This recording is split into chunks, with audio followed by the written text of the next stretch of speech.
Аԥснахьчара зҵаара аӡбараҿы акыр аҵанакуеит аҭыԥантәи ахыхьчара аиҿкаара. Убри азоуп ааигәа ареспублика араионқәа рҟны аштаб ҽазыҟаҵарақәа зымҩаԥыргоз.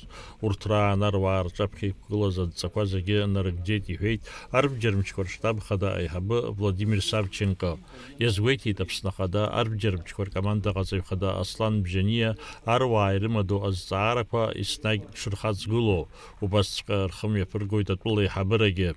Военно-политическое руководство Абхазии и лично президент республики, главнокомандующий вооруженными силами, особое внимание уделяет вопросам развития вооруженных сил, повышению их потенциальных возможностей по выполнению задач по предназначению в мирное время, в период непосредственной угрозы агрессии и в военное время. Усилиями Кабинета министров республики приняты в последнее время радикальные шаги по оснащению вооруженных сил современными образцами вооружения военной техники, обеспечению необходимыми ресурсами войск и сил.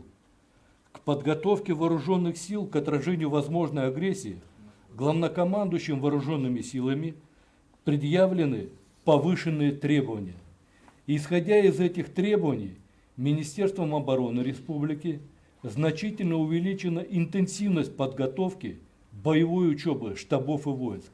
И по сравнению с прошлым годом она увеличена более чем на 50%. Аԥснытә лыхьчара министр идҵеинақәыршәаны аҭыԥантәи аштаб ҽазыҟаҵарақәа рымҩаԥгара зшалзкааз араионқәа рнапхгаҩцәеи, арратә комиссариатқәа реиҳабацәеи, амчратә усбарҭақәа рхаҭарнакцәеи ахаҭартә шәҟәқәа ранашьан. Анаҩс Аԥсны ашәарҭадаратә хеилак амаӡаныҟәгаҩ Сергеи Шамба адунеи арратә политикатә ҭагылазаашьа ахырхарҭақәа зеиԥшроу атәы аруаа ирзеиҭеиҳәеит. Даурин Аԥшьба, Лилиан Маршьан, Аԥсуа телехәаԥшра.